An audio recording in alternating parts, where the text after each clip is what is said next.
The magic നോവലിലേക്ക് സ്വാഗതം. തുലാഭാരം part 7. ഇത്രയും വെട്ടിത്തുറന്ന് അരുന്ധതി മുമ്പ് ഒരിക്കലും സംസാരിച്ചിട്ടില്ല. വളരെ ഒതുങ്ങിയ പ്രകൃതമാണ്. വല്ലതും ആലോചിച്ച് നിൽക്കുമ്പോൾ മാത്രം നകുലനോട് തിരക്കും. ആരെക്കുറിച്ചാ ഓർക്കണത്? ചോദ്യത്തിലെ ശങ്ക അറിയാവുന്നതുകൊണ്ട് അതിനയാൾ മറുപടി പറയില്ല. അരുന്ധതി പിന്നെ ആ വിഷയം തുടരുകയില്ല. അമ്പലത്തിൽ വെച്ച് തുളസിയെ കണ്ട ദിവസം തിരക്കി. നകുലേട്ടന് വിഷമമുണ്ടോ? ഇത്തരം ചോദ്യങ്ങളാ എന്നെ വിഷമിപ്പിക്കുക. സോറി, ഞാൻ ഇനി ചോദിക്കില്ല. പിന്നീട് അവൾ തുളസിയുമായി ബന്ധിച്ച ഒരു കാര്യവും മിണ്ടിയിട്ടില്ല. എന്താ അരുന്ധതി, നിനക്ക് വട്ട് കയറിയോ? നകുലൻ ചോദിച്ചു. എന്നെ സംബന്ധിച്ച് എല്ലാം ഞാൻ നിന്റെ അടുത്ത് പറഞ്ഞിട്ടുള്ളതല്ലേ, അതുകൊണ്ടാ വീണ്ടും തുറന്നു ചോദിക്കണത്. അരുന്ധതി നകുലനെ നോക്കി. നകുലേട്ടന്റെ ഉദ്ദേശം എന്താ? ചോദ്യം എനിക്ക് മനസ്സിലായില്ല. തുളസി കല്യാണം വേണ്ടാന്ന് പറയാൻ കാരണം എന്താണെന്ന് ചോദിച്ചപ്പോൾ അറിയില്ല എന്നായിരുന്നു നകുലേട്ടന്റെ മറുപടി. എങ്കിൽ ഞാൻ ചോദിക്കട്ടെ, നകുലേട്ടൻ തുളസിയെ കാണാറുണ്ടോ? ഇല്ല. അങ്ങനെ പറഞ്ഞിട്ട് പെട്ടെന്ന് നകുലൻ തിരുത്തി. അങ്ങനെ പറഞ്ഞാൽ പൂർണ്ണമായി ശരിയല്ല. അന്ന് അമ്പലത്തിൽ വെച്ച് നിന്റെ ഒപ്പം ഞാൻ അവളെ കണ്ടതാണ്. പിന്നീട് കണ്ടിട്ടില്ലേ? ഇല്ല. സത്യം? സത്യം 100 വട്ടം ആവർത്തിക്കണോ? വേണ്ട.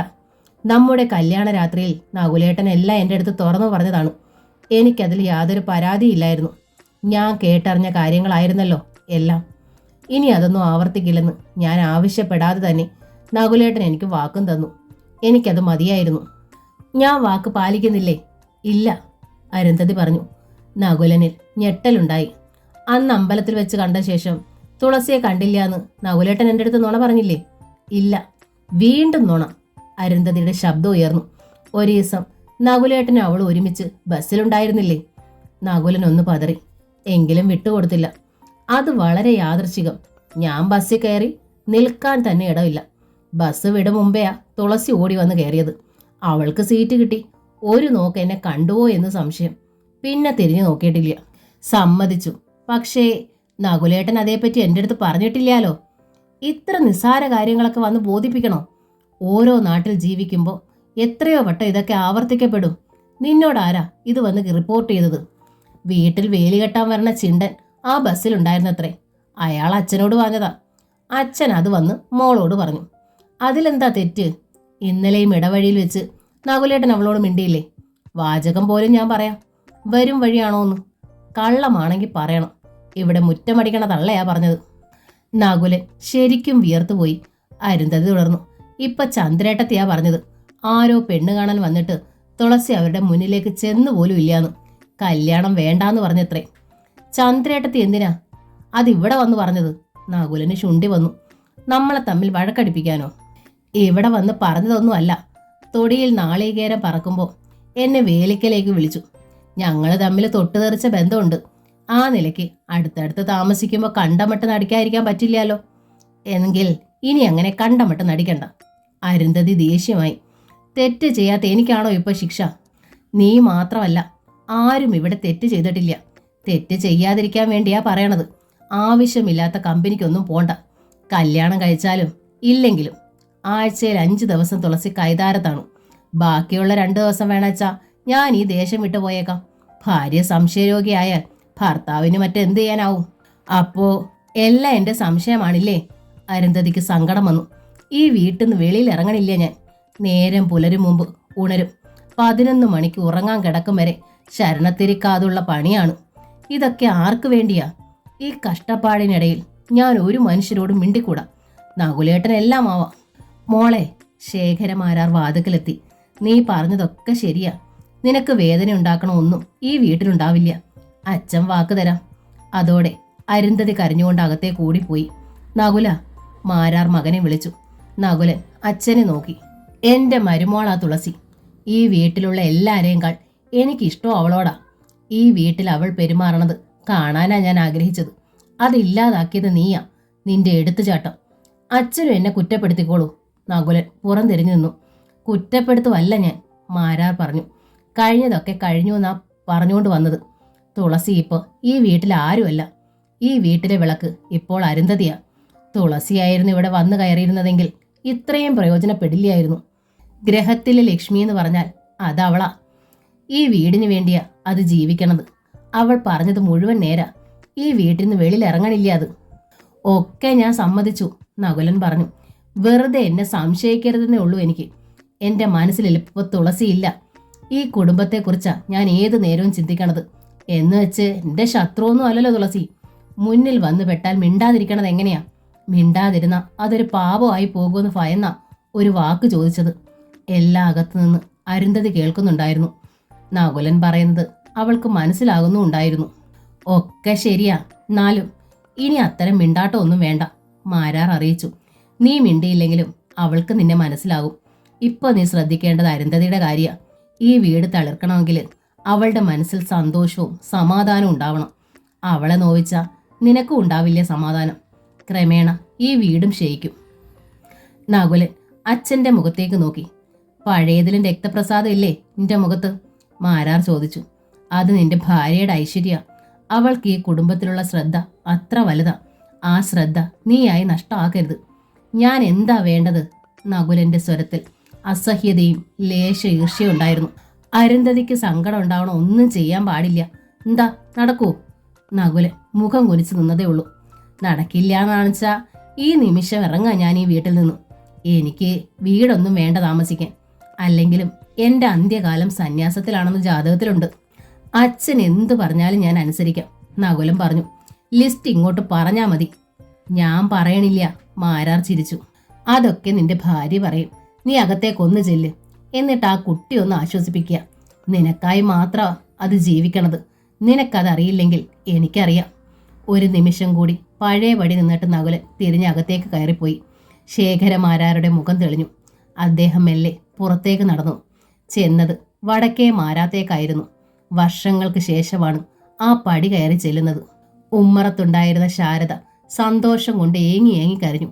ഈശ്വര, നിന്റെ ഓപ്പ ഈ വീട്ടിലേക്ക് വന്നല്ലോ. അവർ ഓടി അകത്ത് പോയൊരു സ്റ്റൂൾ എടുത്തുകൊണ്ടുവന്ന് ഉമ്മറത്തിട്ടു. ഓപ്പ ഇരിക്കെ. ചാരുകസേര ഉണ്ടായിരുന്നു ഉമ്മറത്ത്.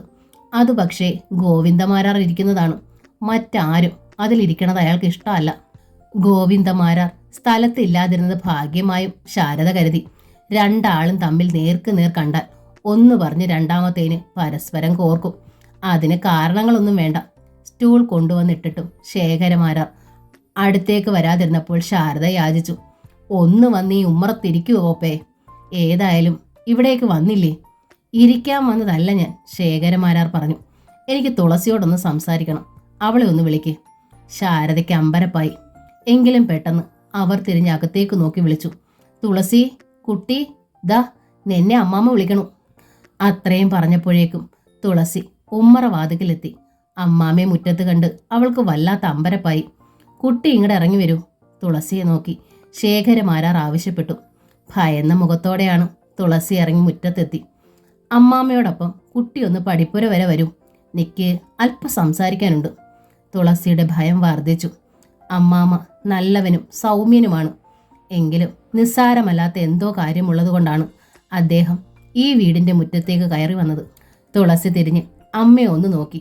എന്നിട്ട് അമ്മാമ്മയുടെ പിന്നാലെ നടന്നു. അവർ പടിപ്പുരയിലെത്തി. ഏതോ കല്യാണാലോചന വന്നിട്ട് നീ എന്താ അത് തട്ടിയെറിഞ്ഞത്? കല്യാണം വേണ്ടാച്ചിട്ടാ? ശേഖരമാരാർ തികഞ്ഞ ഗൗരവത്തിൽ തുളസിയെ നോക്കി. തുളസിയുടെ ദേഹം മെല്ലെ വിറയ്ക്കാൻ തുടങ്ങി. അതോ വന്നാൾ മോശമായിട്ടോ? മാരാർ ചോദിച്ചു. അങ്ങനെയാച്ചാ നമുക്ക് വേറെ നോക്കാം. ഉടനെ ഇപ്പൊ കല്യാണം വേണ്ടാഞ്ഞിട്ടാ അമ്മാമ്മേ? നേരിയ വിക്കലോടെ തുളസി പറഞ്ഞു. ഉടനെ വേണ്ടാഞ്ഞിട്ടോ കല്യാണമേ വേണ്ടാഞ്ഞിട്ടോ? ശേഖരമാരാർ തിരക്കി. തുളസി മിണ്ടിയില്ല. കല്യാണമേ വേണ്ടാച്ചിട്ടാ അല്ലേ? മാരാർ ചോദിച്ചു. തുളസി അനങ്ങിയില്ല. എങ്കിൽ ഞാൻ പറയണു, ഇനി ഒട്ടും താമസിക്കാതെ നീ കല്യാണം കഴിക്കണം. ആവശ്യമില്ലാത്ത ഓരോ ചീത്തപ്പേരൊക്കെ ഉണ്ടായില്ലോ, അതൊക്കെ ഒന്ന് മാറിക്കിട്ടാനും ഒരു കല്യാണം അത്യാവശ്യമാ. മാരാരുടെ സ്വരം ഉറച്ചു. പക്ഷേ എനിക്ക്, തുളസി കിതച്ചു. ഒന്നും പറയണ്ട, മാരാർ പറഞ്ഞു. എല്ലാം എനിക്കറിയാം. നിനക്ക് നകുലനെ മറക്കാൻ കഴിയണില്ല. അതുകൊണ്ടാണ്, മാരാർ ഒച്ച ഉയർത്തി.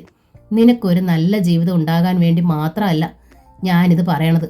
നകുലന്റെ ജീവിതം നശിക്കാതിരിക്കാൻ കൂടിയാ. കൂട്ടത്തിൽ നിരപരാധിയായ ഒരു കുട്ടിയും കൂടി തീ തിന്നണു. അതൊഴിവാക്കാൻ നിനക്കേ കഴിയൂ. അമ്മാമ്മേ, ഞാൻ, തുളസി കരഞ്ഞു. അമ്മാമ്മയ്ക്ക് അറിയാം കുട്ടി നിന്റെ പ്രയാസം. മാരാരുടെ സ്വരം ആർദ്രമായി. ഈ പ്രയാസം മാറാനും അമ്മാമ്മ പറഞ്ഞത് തന്നെയാ പോംവഴി. നകുലേട്ടനും അരുന്ധതിക്കും പ്രശ്നമുണ്ടാവാതിരിക്കാൻ ഞാൻ ഈ ദേശത്തേക്ക് വരാതിരുന്നാൽ പോരെ? തുളസി ചോദിച്ചു. ഞാൻ കൈതാരത്ത് തന്നെ താമസിച്ചോളാം. മാസാമാസ ശമ്പളം ആരുടെയെങ്കിലും കൈവശം ഇവിടേക്ക് എത്തിച്ചാൽ മതിയല്ലോ. ആദ്യമേ ഞാൻ പറഞ്ഞല്ലോ, നകുലന്റെ കാര്യത്തിൽ മാത്രമല്ല ഞാൻ പറയണത്. നിനക്കും ഒരു ജീവിതം വേണ്ടേ? അമ്മാമ്മയ്ക്ക് അത് നിർബന്ധമാണ്. നിന്നെ നല്ല രീതിയിൽ അയക്കാൻ അമ്മാമ്മ വിചാരിച്ചാലും കഴിയും. നകുലിനേക്കാൾ കൊള്ളാവുന്നൊരുത്തൻ വേണ്ട. മാരാരുടെ വാചകം പൂർണ്ണമാകും മുമ്പേ തുളസി ഇടയിൽ കയറി. നകുലനല്ലാതെ ഒരാളിനെ എനിക്ക് വേണ്ട. പക്ഷേ അതിപ്പോ അമ്മാമ്മയോട് മാത്രമാണ് ഞാൻ പറയണത്. ലോകത്തിൽ മറ്റാരും ഇനി ആ രഹസ്യം അറിയില്ല. മോളെ, മാരാർ നിലവിളിച്ചു. അമ്മാമ്മ എന്തിനായി ഇങ്ങനെ വിഷമിക്കണത്? എനിക്കൊരു ജീവിതം വേണോന്ന് അമ്മാമ്മയ്ക്ക് അത്ര നിർബന്ധമായിരുന്നെങ്കിൽ നകുലേട്ടൻ മറ്റൊരു പെണ്ണിന്റെ കഴുത്തിൽ താലി കെട്ടില്ലായിരുന്നല്ലോ. ശേഖരമാരാർ വല്ലാതെ നടുങ്ങിപ്പോയി.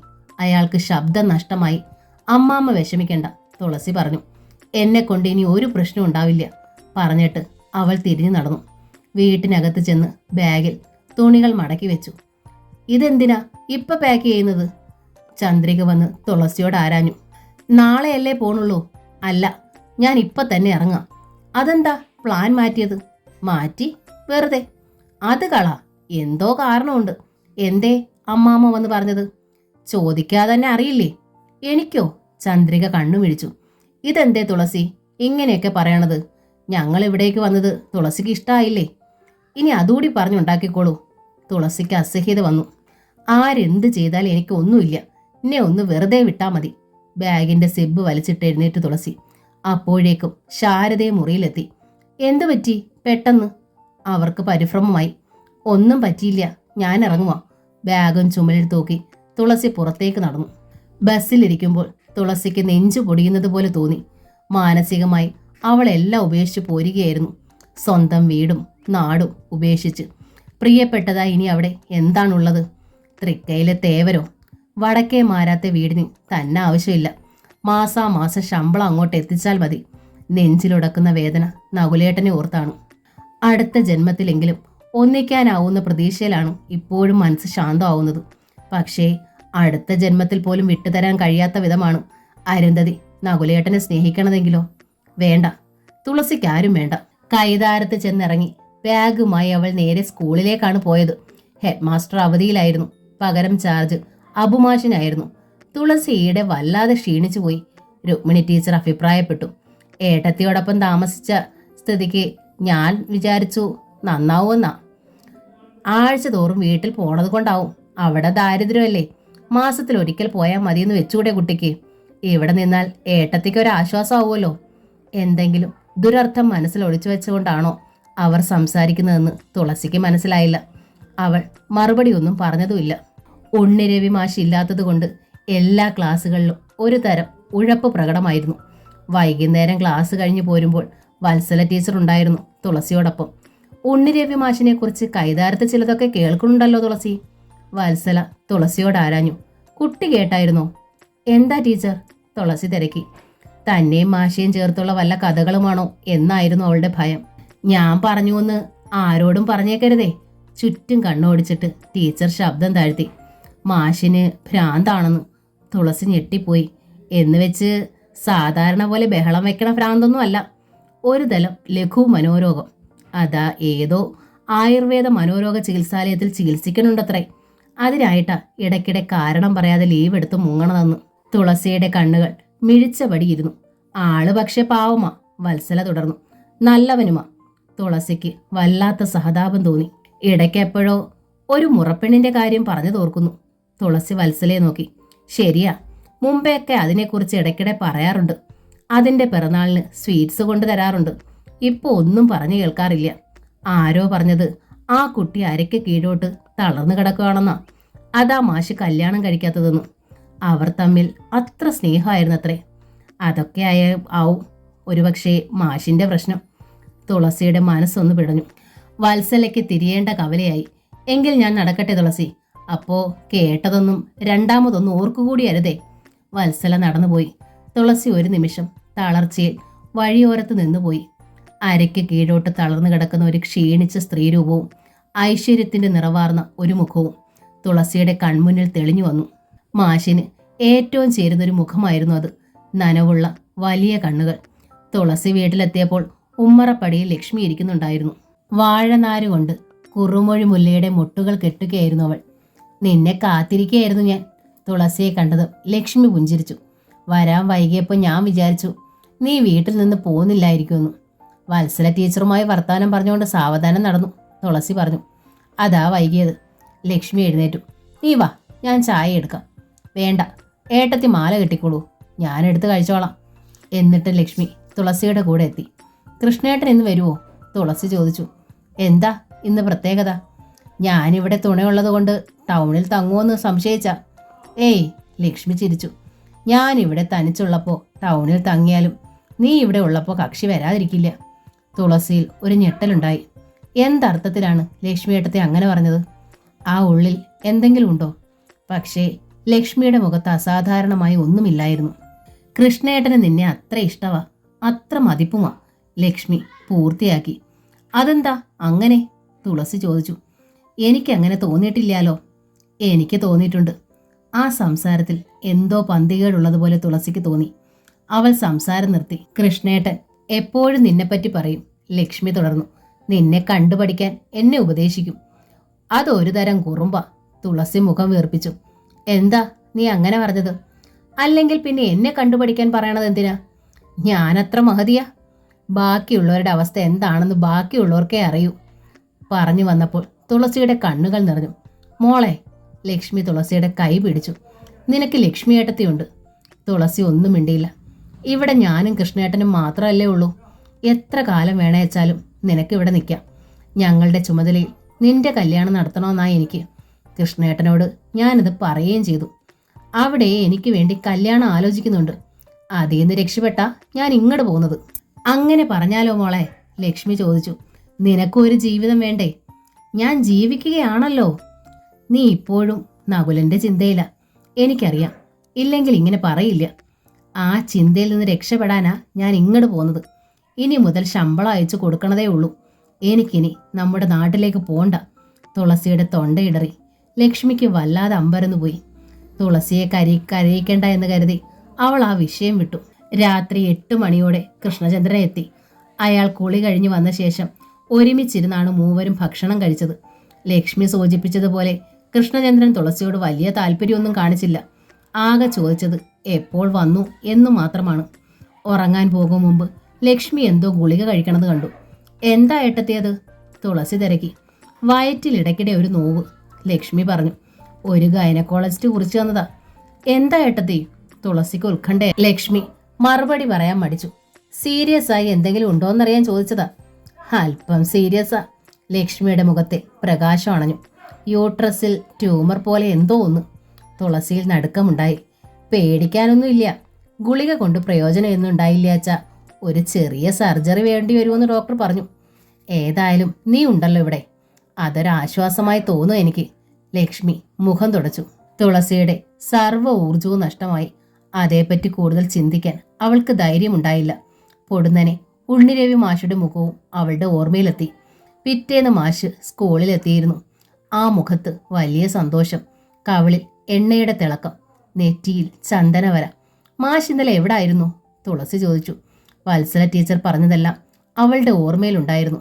ഞാൻ ഇന്നലെ തെക്കുള്ളൊരു പ്രസിദ്ധ ദേവീക്ഷേത്രത്തിൽ പോയിരുന്നു. അവിടെ ഒരു വഴിപാട് കട ഉണ്ടായിരുന്നു. ഒരു അറുനാഴി പായസം കൊണ്ടുവന്നിട്ടുണ്ട് ഞാൻ. എല്ലാവർക്കും വിളമ്പാം. തുളസി അത്ഭുതത്തിൽ ഉണ്ണിരവിയെ നോക്കി. ഈ മനുഷ്യനിലാണോ ഭ്രാന്ത് ആരോപിക്കുന്നത്? അതോ ഈ സംസാരം തന്നെ ഭ്രാന്താണോ? സാർ, ഒരിക്കൽ മുറപ്പെണ്ണിനെ കുറിച്ച് പറഞ്ഞിരുന്നില്ലേ? പെട്ടെന്ന് തുളസി ചോദിച്ചു. അറിയാതെ ഒരാവേശത്തിൽ മനസ്സിൽ പൊട്ടിയ ആകാംക്ഷയാണ്. ആ കുട്ടി ഇപ്പോ? ഉണ്ണിരവി മാഷിൽ വല്ലാത്ത വിസ്മയമുണ്ടായി. തുളസിയുടെ മുഖത്ത് തന്നെ കണ്ണുനെട്ട് അയാൾ അല്പസമയം ഇരുന്നു. തുളസിയും വല്ലാതെയായി. ചോദിച്ചത് അബദ്ധമായോ? തുളസിയിലെ പതർച്ച കണ്ട് ഉണ്ണിരവി മാഷ് പുഞ്ചിരിച്ചു. സത്യം പറഞ്ഞാൽ കക്ഷിയുടെ പിറന്നാളായിരുന്നു ഇന്നലെ. തുളസിക്ക് പിന്നെയും സംശയമായി. മുറപ്പെണ്ണിന്റെ പിറന്നാളിനെ കുറിച്ച് മുമ്പും മാഷ് പറഞ്ഞിട്ടുണ്ടെന്ന് തോന്നുന്നു. ഒരു വർഷം ഒന്നിലധികം പിറന്നാൾ ഉണ്ടാകുമോ? ടീച്ചർ പറയും പോലെ കുട്ടിയൊന്നും അല്ലത്. മാഷ് തുടർന്നു. എന്നേക്കാൾ 3 വയസ്സിന്റെ എളുപ്പമേ ഉള്ളൂ. പക്ഷേ കണ്ടാൽ തീരെ പ്രായം തോന്നിക്കില്ല. ഞാൻ അച്ഛ പെട്ടെന്ന് കിളവനുമായി. എൻ്റെ മനസ്സിൻ്റെയാ. മനസ്സിന് പക്വതയും പ്രായവുമേറിയാൽ നമ്മളുടെ പ്രായം ഇരട്ടിയായി മതിക്കും. അറിയാതെ തുളസിയുടെ ചുണ്ടിൽ ഒരു പുഞ്ചിരി വിടർന്നു. തുളസി, തിരക്കിയ കുട്ടിയില്ലേ? മാഷി ചോദിച്ചു. അതിനെ ഞാനും കുട്ടിയെന്ന് തന്നെയാ വിളിക്കുക. പേര് വിളിക്കണത് അപൂർവം. കുട്ടിയെന്ന് വിളിക്കണതാ കക്ഷിക്കും ഇഷ്ടം. പാടൂട്ടോ, അസ്സലായി പാടും. വീണയും പഠിച്ചിരുന്നു. ഒക്കെ പോയില്ലേ? പൊടുന്നനെ മാഷിന്റെ മുഖത്ത് ദയനീയത നിറഞ്ഞു. അന്ന് തുളസി ഉണ്ണിരവി മാഷിനെ കുറിച്ച് ലക്ഷ്മിയോട് പറഞ്ഞു. ലക്ഷ്മിക്ക് വലിയ ആകാംക്ഷയായി. എത്ര വയസ്സുണ്ടാകും? ഹെഡ് മാസ്റ്ററാ. കൃത്യം പ്രായം എനിക്ക് നിശ്ചയില്ല. എന്നാലും ഒരു 38 മുകളിൽ, കണ്ടാൽ കൂടുതലേ തോന്നും. ഹായ്, ലക്ഷ്മി അറപ്പ് പ്രകടമാക്കി. അത്ര പ്രായമുണ്ടോ? അപ്പോൾ നിങ്ങൾ തമ്മിൽ എന്ത് വ്യത്യാസം ഉണ്ടാവും? തുളസി ചിരിച്ചു.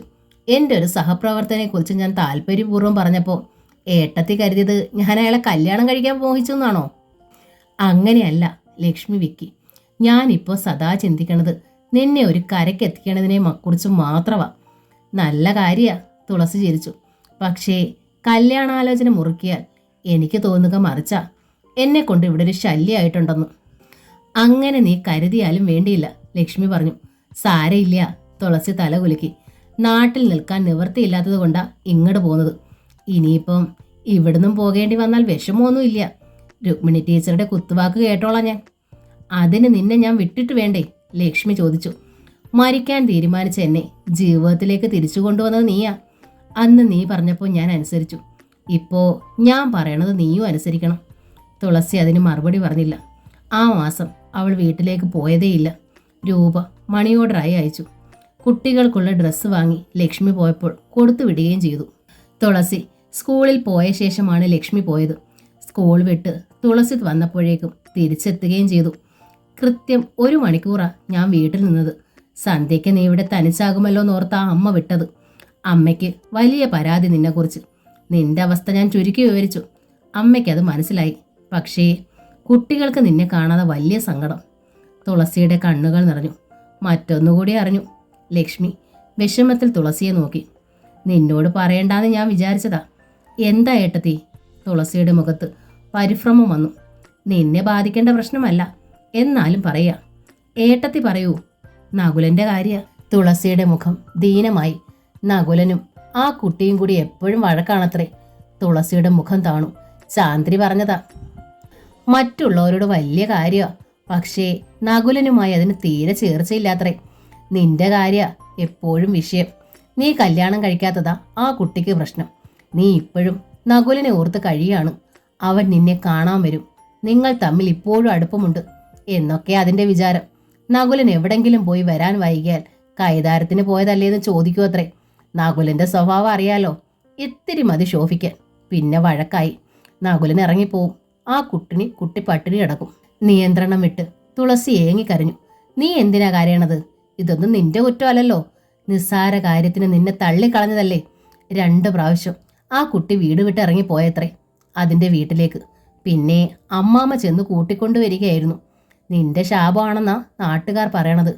ഞാൻ ഒരിക്കലും ശപിച്ചിട്ടില്ല ഏട്ടത്തി, പ്രാർത്ഥിച്ചിട്ടേ ഉള്ളൂ. തുളസി കരഞ്ഞു. അത് നാട്ടുകാർക്ക് അറിയില്ലല്ലോ. ആ കുട്ടിയുടെ അച്ഛൻ പത്മനാഭൻ നായരാണെങ്കിലും ഒരു വല്ലാത്ത മനുഷ്യനാ. എന്തിനും നകുലനെ അയാൾ കുറ്റപ്പെടുത്തും. എനിക്ക് വിഷമം തോന്നിയത് ഒരു കാര്യം അറിഞ്ഞ.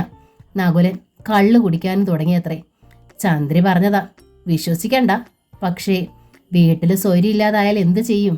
മറുപടി പറയാതെ തുളസി താടിക്ക് കൈകൊടുത്തിരുന്നു. ശനിയാഴ്ച ഉച്ച തിരിഞ്ഞ നേരം കൃഷ്ണചന്ദ്രൻ ലക്ഷ്മിയും കൊണ്ട് ഡോക്ടറുടെ അടുത്ത് പോയിരിക്കുകയാണ്. തുളസി അലക്കി ഉണക്കിയെടുത്ത സാരികൾ ഇസ്തിരിയിടുകയും. പുറത്ത് മണിയൊച്ച കേട്ട് തുളസി തേപ്പ് പെട്ടിയുടെ പ്ലഗ് ഊരിയിട്ട് വാതിക്കലേക്ക് ചെന്നു. സിമന്റ് ഇട്ട മുറ്റത്ത് നകുലൻ. ഒറ്റ കാഴ്ചയിൽ തുളസിക്ക് വിശ്വസിക്കാനായില്ല. എപ്പോഴും അണിഞ്ഞൊരുങ്ങി നടക്കാറുള്ള ആൾ മുടി ചീകാതെ, ഷേവ് ചെയ്യാതെ, മുഷിഞ്ഞ വസ്ത്രങ്ങളോടെ ആകെ പ്രാകൃതനായി. തുളസിയുടെ നെഞ്ചു വിങ്ങി, കണ്ണുകൾ നിറഞ്ഞു, ചുണ്ടുകൾ വിതുമ്പി. ക്ഷമിക്കണം എന്നൊരു വാക്ക് പറയാനായി മാത്രം വന്നതാണ്. നകുലൻ പറഞ്ഞു. എനിക്ക് സ്വൈര്യമില്ല, സമാധാനമില്ല. ഈ ശാപത്തിൽ നിന്ന് എന്നെ മുക്തനാക്കണം. തുളസിയുടെ നേർക്ക് അയാൾ കൈകൾ കൂപ്പി. തുളസി കണ്ണു തുടച്ചു. എന്നിട്ട് നകുലനോട് പറഞ്ഞു. നകുലേട്ടൻ അകത്ത് വന്നിരിക്കും. വേണ്ട, ഈ വീട്ടിലുള്ളവർക്ക് എന്നെ അറിയില്ലല്ലോ. അവർക്കൊന്നും തോന്നണ്ട. ഈ വീട്ടിൽ ഞാൻ മാത്രമേ ഉള്ളൂ, തുളസി പറഞ്ഞു. നകുലേട്ടൻ അകത്തേക്ക് വരൂ. ഒതുക്കുകൾ കയറി നകുലൻ ഉമ്മറത്തെത്തി നിന്നു. ഇരിക്കണില്ല ഞാൻ. എനിക്ക് ഉടനെ പോകണം. ഇങ്ങടാണ് ഞാൻ പോകുന്നതെന്ന് അരുന്ധതി അറിഞ്ഞാൽ അത് പിന്നെയും പ്രശ്നമാവും. അവൾക്ക് എന്നെ ഒട്ടും വിശ്വാസമല്ല. തുളസിയുടെ കാര്യത്തിൽ മാത്രമല്ല, ഞാൻ അങ്ങോട്ട് തിരിഞ്ഞാലും ഇങ്ങോട്ട് തിരിഞ്ഞാലും സംശയം അവൾക്ക്. അത് സ്നേഹം കൊണ്ടാണ് നകുലേട്ടാ. ഒരിക്കൽ നകുലേട്ടനും അങ്ങനെ ആയിരുന്നില്ലേ? അതെ, എനിക്കറിയാം. പക്ഷേ ഇത്തരം സ്നേഹം ക്രൂരമാണെന്ന് എനിക്കിപ്പോൾ മനസ്സിലാവണം. സ്നേഹം കൊണ്ട് കൊല്ലുകയാണ് അരുന്ധതി ഇപ്പോൾ. എന്നെക്കുറിച്ച് മാത്രമാണ് അവളുടെ ചിന്ത. എനിക്ക് വേണ്ടി മാത്രമാണ് അവൾ ജീവിക്കുന്നതും. പക്ഷേ എന്നെ ജീവിക്കാൻ അവൾ അനുവദിക്കില്ല എന്ന് മാത്രം. തുളസി മുഖം കുനിച്ചു. നിന്റെ മനസ്സ് വേദനിപ്പിച്ചതിൻ്റെ ശിക്ഷയാണിതെല്ലാം, നകുലൻ പറഞ്ഞു. നിന്റെ അവസ്ഥ മനസ്സിലായില്ല എനിക്കന്ന്. വന്ന മുൻകോപത്തിന് എനിക്ക് തോന്നിയതെല്ലാം ചെയ്തു. രണ്ടാമതൊന്നും ആലോചിക്കുക കൂടി ചെയ്തില്ല. മറ്റുള്ളവരെ ശിക്ഷിക്കുന്നവർ ആ ശിക്ഷ ഏറ്റുവാങ്ങുന്നവരെക്കുറിച്ച് ഒരു നിമിഷമെങ്കിലും ചിന്തിക്കണം. ഓരോ തെറ്റിനും അതിൻ്റേതായ സാഹചര്യങ്ങളുണ്ടല്ലോ. ലക്ഷ്മി തെറ്റ് ചെയ്തിരിക്കാം. അവളെ ശിക്ഷിക്കാനല്ല, രക്ഷിക്കാനാവും നിന്റെ മനസ്സ് ശ്രമിക്കുക. ഒരു സഹോദരിയുടെ കടമയാണത്. അത് മറ്റൊരാളോടുള്ള ചതിയായേക്കാം. എന്നാലും അപ്പോഴത്തെ സാഹചര്യത്തിൽ കൂടപ്പറപ്പിന്റെ രക്ഷയാണല്ലോ നിനക്ക് മുഖ്യം. അത് മനസ്സിലാക്കി നിനക്ക് മാത്രമല്ല ലക്ഷ്മിക്കും മാപ്പ് നൽകാൻ ലക്ഷ്മിയുടെ ഭർത്താവിന് കഴിഞ്ഞു. പക്ഷേ എനിക്ക് കഴിഞ്ഞില്ല. തുളസിയുടെ കണ്ണുകൾ വീണ്ടും നിറഞ്ഞു. ഇക്കുറി അവൾ അത് തുടച്ചില്ല. മറ്റാര് ക്ഷമിച്ചില്ലെങ്കിലും ഞാൻ ക്ഷമിക്കേണ്ടതായിരുന്നു തുളസിയോട്. നകുലന്റെ തൊണ്ടയിടറി. കുട്ടിക്കാലം തൊട്ടേ എൻ്റെ വാലായി നടന്നവളല്ലേ. അന്നൊക്കെ എത്ര അടിയും നുള്ളും തന്നിരിക്കണു. കരയുകയല്ലാതെ പിണങ്ങിയിട്ട് പോയിലുമില്ല നീ അപ്പോഴും. അതേപോലെ നകുലേട്ടനോട് പൊറുക്കണേ കുട്ടി. അങ്ങനെയൊന്നും പറയല്ലേ നകുലേട്ടാ, തുളസി കരഞ്ഞു. നകുലേട്ടനോട് എനിക്ക് ദേഷ്യവും ഇല്ല, പിണക്കവും ഇല്ല. ഇപ്പോഴും എൻ്റെ പ്രാർത്ഥനയിൽ നകുലേട്ടനുണ്ട്. പിന്നെങ്ങനെ എനിക്ക് നകുലേട്ടനെ ശപിക്കാനാവും? എന്നെ അങ്ങനെ സംശയിക്കണതാണ് എനിക്ക് സങ്കടം. നകുലേട്ടനും അരുന്ധതിയും ഒരുമയായും സന്തോഷമായും ഒരു ജന്മം മാത്രമല്ല എല്ലാ ജന്മങ്ങളിലും കഴിയണം. എനിക്ക് നകുലേട്ടനെ വേണ്ട. നകുലേട്ടന് വേണ്ടി ദൈവം തീരുമാനിച്ച പെണ്ണ് അരുന്ധതിയാണ്. എങ്കിൽ തുളസി ഉടനെ കല്യാണം കഴിക്കണം, നകുലൻ പറഞ്ഞു. അതറിഞ്ഞാലെങ്കിലും അരുന്ധതിക്ക് സമാധാനം ഉണ്ടാവുമല്ലോ. തുളസി നകുലനെ ഒന്ന് നോക്കി. അരുന്ധതിയുടെ സമാധാനമാണ് എല്ലാവർക്കും പ്രധാനം. തൻ്റെ സമാധാനം പ്രശ്നമേ അല്ല. അരുന്ധതിയുടെ സന്തോഷത്തിനു വേണ്ടി നകുലേട്ടനെ മനസ്സിൽ നിന്ന് പോലും പുറത്താക്കി. നകുലേട്ടൻ ഇപ്പോൾ സംസാരിക്കുന്നത് സ്നേഹം കൊണ്ടല്ലെന്ന് അവൾക്ക് ഉറപ്പായി. ഞാൻ വിവാഹിതയായാൽ നകുലേട്ടനും അരുന്ധതിക്ക് സന്തോഷമാകുമോ? നകുലന്റെ മുഖം വിടർന്നു. തളർന്ന കണ്ണുകൾക്ക് ജീവൻ വന്നു. ഞങ്ങളുടെ സന്തോഷമല്ല, നിന്റെ സന്തോഷമാണ് എനിക്ക് പ്രധാനം. അതെനിക്ക് മനസ്സിലായി. തുളസിയുടെ മുഖം മുറുകി. നകുലേട്ടന്റെ ജീവിതത്തിൽ ഞാനൊരു തലവേദനയാകില്ല, അത് വാക്ക് തരാം. വിവാഹിതയാകാൻ കഴിഞ്ഞില്ലെങ്കിൽ ഞാൻ ആത്മഹത്യ ചെയ്തേക്കാം. അപ്പോ അരുന്ധതിക്ക് സുഖമായി ഉറങ്ങാമല്ലോ. നകുലന്റെ മുഖം ഇരുണ്ടു. എന്നോട് ഇങ്ങനെ തന്നെ പറയണം. ഞാൻ എങ്ങനെ പറഞ്ഞാലും എന്ത് ചെയ്താലും അതൊരിക്കലും നകുലേട്ടനെ ബാധിക്കാൻ പോകുന്നില്ല. കൂടുതലായി നമുക്ക് ഈ ടോപ്പിക് ഡിസ്കസ് ചെയ്യേണ്ട. നകുലേട്ടന് ഞാനൊരു ചായ ഇടാം. അതല്ല, ഊണ് കഴിക്കുമെങ്കിൽ കൈ കഴുകേണ്ട താമസമേ ഉള്ളൂ, ഞാൻ വിളമ്പാം. അനുവാദം തേടിയെന്നോണം തുളസി നകുലനെ നോക്കി. ഊണ് കഴിക്കാൻ താല്പര്യമില്ലാഞ്ഞിട്ടല്ല, നിന്റെ കയ്യിൽ നിന്ന് വിളമ്പി കഴിക്കാൻ നല്ല ആഗ്രഹമുണ്ട്. പക്ഷേ എനിക്ക് ഉടനെ മടങ്ങണം തുളസി. പക്ഷേ ഞാൻ മടങ്ങണത് താമസിയാതെ നീ വിവാഹിതയാകും എന്ന പ്രതീക്ഷയോടെയാണ്. ഞാൻ ഈ കൈതാരത്ത് തന്നെയാവും താമസിക്കണത്. നമ്മൾ തമ്മിൽ കാണാനേ പോകുന്നില്ല. ആ സ്ഥിതിക്ക് ഞാൻ വിവാഹിതയായി എന്ന് തന്നെ നകുലേട്ടൻ വിശ്വസിച്ചോളൂ. അരുന്ധതിയോടും അങ്ങനെ തന്നെ പറയാം. രജിസ്റ്റർ വിവാഹം ചെയ്തു എന്ന് പറഞ്ഞാൽ മതി. മാത്രമല്ല സൗകര്യം ഒത്തു വന്നാൽ വിവാഹിതയാവുകയും ചെയ്തേക്കാം ഞാൻ. നകുലൻ ശങ്കയിൽ തുളസിയെ നോക്കി. എങ്കിൽ ഞാൻ ഇറങ്ങട്ടെ. ലക്ഷ്മി എവിടെ പോയിരിക്കുകയാണ്? ഹോസ്പിറ്റൽ. കൃഷ്ണേട്ടൻ്റെ ഒപ്പമാണ് പോയത്. എന്തേ? ചെറിയൊരു വയറ്റുനോവ്, സാരാക്കാനില്ല. നകുലൻ യാത്ര പറഞ്ഞു പിരിഞ്ഞു. തുളസി ഉമ്മറേറയത്ത് നോക്കി നിന്നു. നകുലേട്ടൻ അരുന്ധതിയെ ആത്മാർത്ഥമായി സ്നേഹിക്കുന്നുണ്ടെന്ന് അവൾക്ക് മനസ്സിലായി. അല്ലെങ്കിലും സ്നേഹിക്കുമ്പോൾ ഉള്ളഴിഞ്ഞ് സ്നേഹിക്കുന്ന തരമാണ് നകുലേട്ടൻ. തനിക്ക് ആ സ്നേഹം അനുഭവിക്കാൻ ഭാഗ്യമില്ലാതെ പോയിന്ന് മാത്രം. പടിപ്പുര കടന്ന് നകുലൻ ഇടവഴിയിൽ മറയുവോളം തുളസി ഉമ്മറത്ത് തന്നെ കാത്തുനിന്നു. വൈകുന്നേരത്തോടെയാണ് കൃഷ്ണചന്ദ്രന് ലക്ഷ്മിയും മടങ്ങിയെത്തിയത്. ലക്ഷ്മിയുടെ മുഖം വല്ലാതെയിരുന്നു. കൃഷ്ണചന്ദ്രന് ഒട്ടും സന്തോഷവാനായിരുന്നില്ല. തുളസിക്ക് ആദിയായി. എന്താ ഏട്ടത്തി? തുളസി ആരാഞ്ഞു. ഏങ്ങലടിച്ച് കരഞ്ഞുകൊണ്ട് ലക്ഷ്മി അകത്തേക്ക് ഓടിപ്പോയി. കൃഷ്ണേട്ടനുമായി ഏട്ടത്തി വഴക്കിടുവോ എന്നാണ് തുളസി ആദ്യം ശങ്കിച്ചത്. കിടക്കയിൽ കമിഴ്ന്ന് വീണ് കിടന്ന് കരയുന്ന ലക്ഷ്മിയെ പിടിച്ചെഴുന്നേൽപ്പിച്ചു തുളസി. എന്തു പറ്റി ഏട്ടത്തി? എന്തായാലും പറഞ്ഞൂടെ? അന്ന് ഞാൻ മരിച്ചാൽ മതിയായിരുന്നു. മുഖം പൊത്തിപ്പിടിച്ച് ലക്ഷ്മി ഏങ്ങി കരഞ്ഞു. അങ്ങനെ ചെയ്യാതിരുന്നത് കൊണ്ട് എന്തൊക്കെ വിനകളാണ് പുറകെ പുറകെ ഉണ്ടായത്. എന്താ ഇപ്പൊ സംഭവിച്ചത് അത് പറയൂ, തുളസി ആവശ്യപ്പെട്ടു. എന്റെ കുഞ്ഞ് ശപിച്ചതാ എന്നെ. അസഹ്യമായ സങ്കടത്തിൽ ലക്ഷ്മി ആഞ്ഞു നെഞ്ചിൽ തള്ളി. ഏത് കുഞ്ഞ്? തുളസി തിരക്കി. ഏത് കുഞ്ഞെന്നോ? ലക്ഷ്മി കണ്ണു മിഴിച്ചു. എനിക്കാകെ ഒരു കുഞ്ഞല്ലേ ഉണ്ടായുള്ളൂ, ഞാൻ പ്രസവിച്ച കുഞ്ഞ്. ഏത് ദുഷ്ടന്റെ രക്തമായാലും എന്റെ വയറ്റിൽ പൊട്ടിയതല്ലേ. എനിക്കതിനെ വെറുക്കാൻ കഴിയുമോ? എങ്കിലും ഞാൻ വെറുപ്പ് അഭിനയിച്ചു. അതില്ലായിരുന്നെങ്കിൽ എന്നുപോലും ചിന്തിച്ചു. മറ്റുള്ളവരുടെ മാനം ഓർത്ത്. ഒടുവിൽ എല്ലാവരുടെയും കപടമാന്യത സംരക്ഷിക്കാൻ വേണ്ടി അവൻ പോയി. പോയപ്പോൾ ഈ അമ്മയും ആ ഗർഭപാത്രത്തെ ശവിച്ചിട്ടാണ് പോയത്. എനിക്ക് മനസ്സിലായില്ല ഏട്ടത്തി എന്താ പറയണമെന്ന്. ആശുപത്രിയിൽ ചെന്നപ്പോൾ ഡോക്ടർ എന്തൊക്കെയോ കുറേ ടെസ്റ്റുകൾ നടത്തി. ഗർഭപാത്രത്തിൽ സിസ്റ്റോ ഫൈബ്രോയിഡോ എന്തൊക്കെയുണ്ടെന്ന് എനിക്കൊന്നും വ്യക്തമായി മനസ്സിലായില്ല. എല്ലാം കൃഷ്ണേട്ടനോടാ പറഞ്ഞത്. സാരയില്ല എന്ന് കൃഷ്ണേട്ടൻ ആശ്വസിപ്പിച്ചുകൊണ്ടിരുന്നു. പക്ഷേ അടിയന്തരമായി ഓപ്പറേഷൻ വേണമെന്നുള്ള കാര്യം മറച്ചില്ല. ഓപ്പറേഷൻ എന്ന് വെച്ചാൽ യൂട്രസ് റിമൂവൽ ആവും. ഈ ജന്മം ഞാനിനി അമ്മയാവില്ല. എനിക്കിനി ജീവിക്കേണ്ട മോളെ. ലക്ഷ്മി കൈ കൊണ്ട് ശിരസിലിടിച്ചു. തുളസി കയ്യിൽ കടന്നു പിടിച്ചു. ഏട്ടത്തി, ആദ്യം കൃഷ്ണേട്ടനോട് ഞാനൊന്ന് സംസാരിക്കട്ടെ, അവൾ അപേക്ഷിച്ചു. ഏട്ടത്തിയുടെ ധാരണ ശരിയാണെങ്കിലും ഇങ്ങനെ അലമുറ ഇടേണ്ട കാര്യമുണ്ടോ? കുട്ടികളില്ലാത്ത എത്രയോ ദമ്പതികളുണ്ട് ഈ ഭൂമിയിൽ. വേണേച്ചാ ഒരു കുഞ്ഞിനെ ദത്തെടുക്കാം. ഇല്ലേച്ചാ നിങ്ങൾ പരസ്പരം സ്നേഹം കൊണ്ട് മൂടി ഒരാൾക്ക് മറ്റേയാൾ എന്ന മട്ടിൽ ജീവിച്ചൂടെ? മരിക്കണമെന്ന് തീരുമാനിക്കേണ്ട കാര്യമുണ്ടോ? നിനക്കറിയില്ല തുളസി. ലക്ഷ്മി കരച്ചിലോടെ തുടർന്നു. കൃഷ്ണേട്ടൻ്റെ ഏറ്റവും വലിയ സ്വപ്നമാ ഒരു കുഞ്ഞ്. എന്നോട് അതേപ്പറ്റി പല കുറി പറഞ്ഞിട്ടുണ്ട്. വളർത്തുകുട്ടി പോരാ, സ്വന്തം രക്തത്തിലുണ്ടായ കുട്ടി വേണോ അത്രേ. ആ സ്ഥിതിക്ക് ഇനി ആ ജീവിതത്തിൽ എനിക്ക് എന്താ ഒരു സ്ഥാനം? ഇതൊക്കെ ഇങ്ങനെ ഒരു ദുരവസ്ഥ ഉണ്ടാകുന്നതിന് മുമ്പേ കൃഷ്ണേട്ടൻ പറഞ്ഞതല്ലേ. ഇപ്പോഴത്തെ സാഹചര്യത്തിൽ ആ ചിന്തകൾക്ക് മാറ്റം ഉണ്ടായിട്ടുണ്ടാവും ഏട്ടത്തി. മറ്റാരും പൊറുക്കാത്ത തെറ്റുകൾ പൊറുത്ത ആളല്ലേ കൃഷ്ണേട്ടൻ. അത് തന്നെയാ തുളസി ഞാനും പറയണത്. ലക്ഷ്മി തുളസിയെ നോക്കി. ഇതിലധികം അദ്ദേഹത്തെ വേദനിപ്പിക്കാൻ എനിക്ക് വയ്യ. എന്നുവെച്ചാൽ ഞാൻ മരിച്ചേക്കാം. അപ്പോൾ പിന്നെ കൃഷ്ണേട്ടന് പൂർണ്ണ ആരോഗ്യവതിയായ മറ്റൊരു പെൺകുട്ടിയെ കല്യാണം കഴിക്കാമല്ലോ. കൃഷ്ണേട്ടൻ അതിന് സന്നദ്ധനായില്ലെങ്കിലോ? ഞാൻ ഇല്ലാതായാൽ സന്നദ്ധനാവേണ്ടി വരും തുളസി. ഞാനാണ് അതിന് തടസ്സം. തുളസി, പിന്നിലെത്തിയ കൃഷ്ണചന്ദ്രൻ വിളിച്ചു. തിരിഞ്ഞു നോക്കിയ തുളസി പെട്ടെന്ന് കിടക്കയിൽ നിന്ന് എഴുന്നേറ്റു. ഈ ഒരു രാത്രിയെങ്കിലും ആശുപത്രിയിലെ വിഷയം ഒന്ന് ഒഴിവാക്കി തരാൻ പറയുക. കൃഷ്ണചന്ദ്രൻ തുളസിയോട് തിരക്കി. ഈ ഒരു രാത്രിയെങ്കിലും എനിക്ക് സമാധാനമായി കിടന്നുറങ്ങണം. എൻ്റെ സങ്കടം, ലക്ഷ്മിയുടെ സങ്കടം, ഇത് രണ്ടും ഞാൻ താങ്ങണം. അതിൻ്റെ കൂടെയാ ഈ ആത്മഹത്യാ ഭീഷണി. ഇതെല്ലാം താങ്ങാൻ മാത്രം ധീരനല്ല ഞാൻ. ലക്ഷ്മി ആത്മഹത്യ ചെയ്താൽ എൻ്റെ പ്രശ്നങ്ങൾ അവസാനിക്കുകയില്ല. അവളെ ഞാൻ സ്നേഹിക്കുന്നുണ്ടെന്നുള്ള കാര്യമെങ്കിലും അവൾ മനസ്സിലാക്കണില്ലല്ലോ. ഏട്ടത്തി അത് മനസ്സിലാക്കണുണ്ട് കൃഷ്ണേട്ട, തുളസി പറഞ്ഞു. അതാണ് ഏട്ടത്തിയുടെ വിഷമവും. കൃഷ്ണേട്ടൻ്റെ പ്രതീക്ഷകളും സ്വപ്നങ്ങളും തകർന്നു പോകുമല്ലോ എന്നതാണ് ഏട്ടത്തിയുടെ ഇപ്പോഴത്തെ സങ്കടം. എനിക്ക് വല്ലാതെ വിശക്കണുണ്ട്, കൃഷ്ണചന്ദ്രൻ പറഞ്ഞു. കുളിച്ചിട്ട് വരുമ്പോഴേക്കും എനിക്ക് ആഹാരം എന്തെങ്കിലും വിളമ്പി വയ്ക്കുമോ?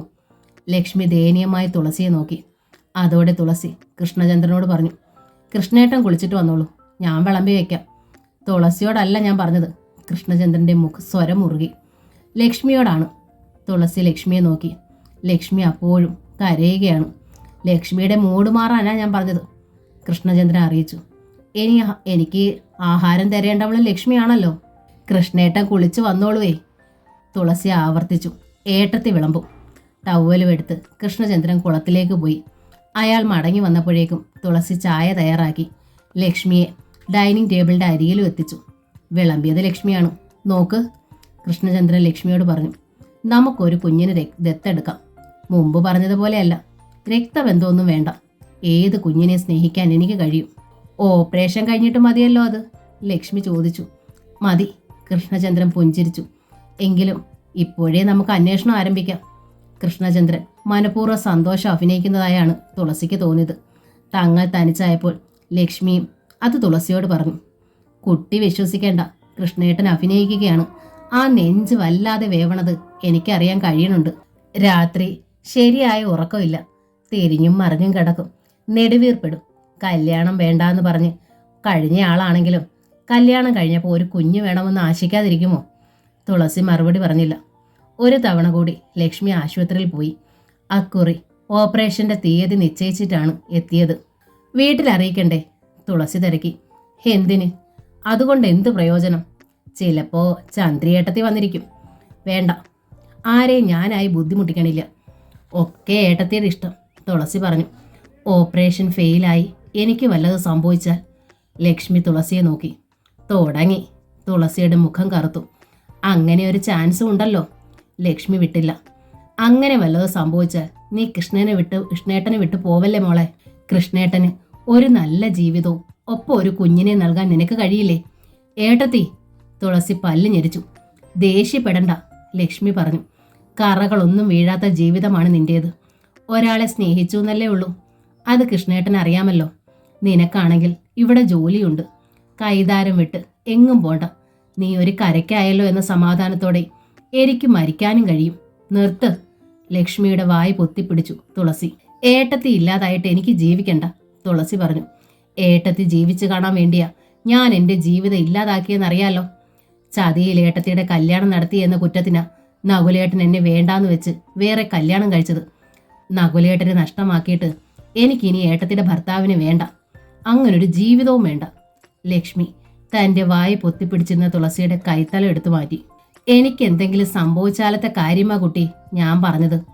ഏട്ടത്തിക്ക് എന്തെങ്കിലും സംഭവിച്ചാൽ കൃഷ്ണേട്ടൻ വേറെ കല്യാണം കഴിച്ചോളും. അല്ലെങ്കിൽ ബ്രഹ്മചാരിയായോ സന്യാസിയായോ അലഞ്ഞോളും. അതെന്നെ ബാധിക്കുന്ന പ്രശ്നമേ അല്ല. ലക്ഷ്മി അത്ഭുതത്തിൽ തുളസിയുടെ മുഖത്തേക്ക് നോക്കിയിരുന്നു. ഇന്ന് തന്നെ ഞാൻ ഈ വീട്ടിൽ നിന്ന് പോവുക. തുളസി വെട്ടിത്തിരിഞ്ഞ് താൻ കിടക്കാറുള്ള മുറിയിലേക്ക് ചെന്നു. സ്വന്തം വസ്ത്രങ്ങൾ ഓരോന്നായി എടുത്തു മടക്കി അവൾ ബാഗിൽ വെച്ചു. അപ്പോഴേക്കും ലക്ഷ്മി അനിയത്തിയുടെ അരികിലെത്തി. എന്താ മോളെ ഇത്? ഏട്ടത്തി അങ്ങനെയൊന്ന് പറഞ്ഞു എന്ന് വെച്ചിട്ട്? അതല്ല ഏട്ടത്തി, ഞാനിവിടെ നിന്നാൽ നമ്മുടെ രണ്ടുപേരുടെയും ജീവിതം കുഴപ്പത്തിലാവും. ഏട്ടത്തിയുടെ മനോഭാവം ചിലപ്പോൾ കൃഷ്ണേട്ടനിലേക്കും പകരാം. അതൊന്നും വേണ്ട. സത്യത്തിൽ ഞാനിവിടെ വന്ന് താമസിക്കാനേ പാടില്ലായിരുന്നു. ആ അമ്മയുണ്ടായിരുന്നെങ്കിൽ പ്രശ്നമില്ലായിരുന്നു. ഇതിപ്പോ ഒരു ഭാര്യയും ഭർത്താവും മാത്രമായി താമസിക്കുന്ന വീട്ടിൽ മറ്റൊരു പെണ്ണുകൂടി വന്ന് ചേക്കേറണത്. മറ്റൊരു പെണ്ണല്ലല്ലോ മോളെ നീ. എൻ്റെ സ്വന്തം അനിയത്തിയല്ലേ. എൻ്റെ ജീവന്റെ ജീവനായ പൊന്നനിയത്തിയല്ലേ. ലക്ഷ്മിയുടെ കണ്ണുകൾ നിറഞ്ഞൊഴുകി. ഇരു കൈത്തലങ്ങളും കൊണ്ട് അവൾ തുളസിയുടെ മുഖം ചേർത്ത് പിടിച്ചു.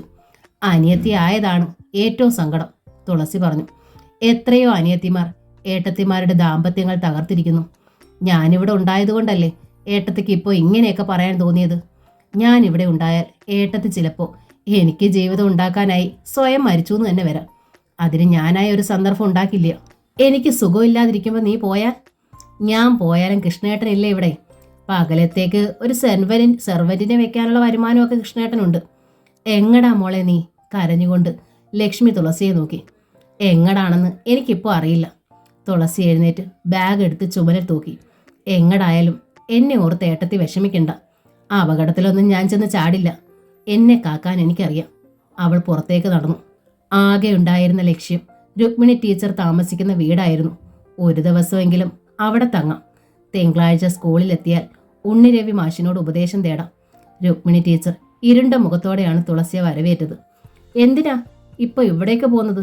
കുട്ടിക്ക് ഭ്രാന്താണോ? ഭ്രാന്തായിട്ടല്ല, തുളസി പറയാവുന്ന തരത്തിൽ കാര്യം വിശദമാക്കി. ഏട്ടത്തെയും ഭർത്താവും മാത്രമുള്ള വീട്ടിൽ എനിക്ക് ശ്വാസം മുട്ടണം. ടീച്ചർ തന്നെ അന്ന് അർത്ഥം വെച്ച് ഓരോന്നൊക്കെ പറഞ്ഞില്ലേ? അയ്യോ എൻ്റെ പൊന്നെ, ഞാനൊന്നും പറഞ്ഞില്ലേ. നിഷ്കളങ്കത ഭാവിച്ച് രുക്മിണി കയമലർത്തി. ആവശ്യമില്ലാതെ എന്നെ വലിച്ച് അതിലും ഇതിലുമൊക്കെ ഇടരുതേ. അതുമാത്രമല്ല, തുളസി തുടർന്നു, ഏട്ടത്തിക്കുടനെ ഒരു ഓപ്പറേഷൻ നടക്കാൻ പോവുക. അപ്പോൾ ഏട്ടത്തി ആശുപത്രിയിലാവും. കൃഷ്ണേട്ടനും കൂടെ നിൽക്കേണ്ടി വരുമല്ലോ. ഞാൻ തനിച്ച് വീട്ടിലും. തുളസി തനിച്ചൊന്നും ആവില്ല. രുക്മിണി അർത്ഥഗർഭമായി തലകുലുക്കി. സമയം കിട്ടുമ്പോഴൊക്കെ ഏട്ടൻ വന്നോളൂല്ലോ. ഏത് സമയത്തും ആശുപത്രിയിൽ ഏട്ടത്തിയെടുത്ത് ചടഞ്ഞുകൂടേണ്ട കാര്യമില്ലല്ലോ. അതെ, തുളസി തുറന്നു സമ്മതിച്ചു. അത്തരം സന്ദർഭങ്ങൾ ഒഴിവാക്കാന്ന് വെച്ചാ ഞാൻ പോന്നത്. സ്ഥിരമായി ഞാനിവിടെ കൂടണത് ടീച്ചർക്ക് ബുദ്ധിമുട്ടാവുക വെച്ചാ ഇന്ന് ഒരു ദിവസത്തേക്കെങ്കിലും അനുവദിക്കണം.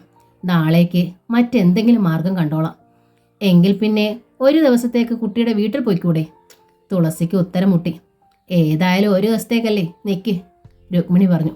എന്നിട്ട് അനിഷ്ടത്തിൽ തിരിഞ്ഞ് വീട്ടിനുള്ളിലേക്ക് നടന്നു. ആലോചിക്കാൻ ഒന്നുമില്ലായിരുന്നു തുളസിക്ക്.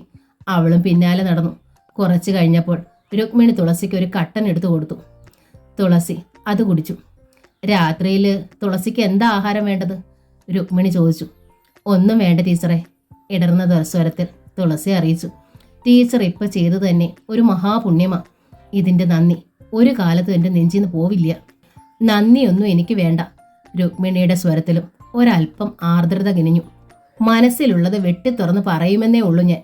അത്ര മനസാക്ഷിയില്ലാത്തവളൊന്നും അല്ല രുക്മിണി. ഒന്നല്ല 2-3 ദിവസം വേണേച്ചാലും ടീച്ചർക്ക് ഇവിടെ താമസിക്കാം. ഇവിടെ കൂടാൻ മനസ്സാണെങ്കിൽ പഴയതുപോലെ നമുക്കിവിടെ ഒന്നിച്ച് പാർക്കുകയും ആവാം. പക്ഷേ മര്യാദയായി ജീവിക്കണം. തോന്നിയ വഴിക്ക് നടക്കണ പെണ്ണുങ്ങളുമായി ഞാൻ ചങ്ങാത്തം കൂടില്ല. എൻ്റെ വീട്ടിലറിഞ്ഞാൽ അത് പ്രശ്നമാവും. തുളസിയുടെ കണ്ണുകൾ നിറഞ്ഞു. പെട്ടെന്ന് അവൾ സാരി തുമ്പാൽ മുഖം തുടച്ചു. ഇന്നൊരു ദിവസത്തേക്ക് മതി ടീച്ചർ, തുളസി പറഞ്ഞു. രാത്രിയിൽ ആഹാരം വിളമ്പി വെച്ച് അവർ പല കുറി വിളിച്ചു. വന്ന് കഴിക്കൂ കുട്ടി, പട്ടിണി കിടക്കാൻ ഇന്ന് വ്രതമൊന്നും ഇല്ലല്ലോ.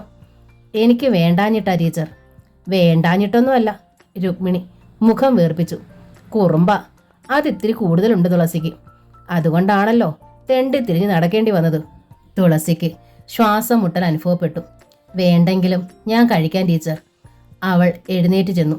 പിറ്റേന്ന് സ്റ്റാഫ് റൂമിൽ വെച്ച് രുക്മിണി അതെല്ലാവരോടും പറയുകയും ചെയ്തു. ഭയങ്കര ദുരഭിമാനിയാ ഈ തുളസി ടീച്ചർ. ഊണ് കഴിക്കാൻ വിളിച്ചിട്ട് വരാൻ ഭയങ്കര മടി. ഒടുവിൽ വന്ന് വയറ് നിറച്ച് കഴിക്കുകയും ചെയ്തു. പാവയ്ക്കാൻ മെഴുക്ക് പുരട്ടി മുഴുവനും തീർത്തു. നല്ല ടേസ്റ്റ് ആയിരുന്നു ഇല്ലേ ടീച്ചറെ? അവർ തുളസിയെ നോക്കി ചിരിച്ചു. ഉള്ളു കരഞ്ഞെങ്കിലും തുളസി പുറമെ പുഞ്ചിരിക്കാൻ ശ്രമിച്ചു.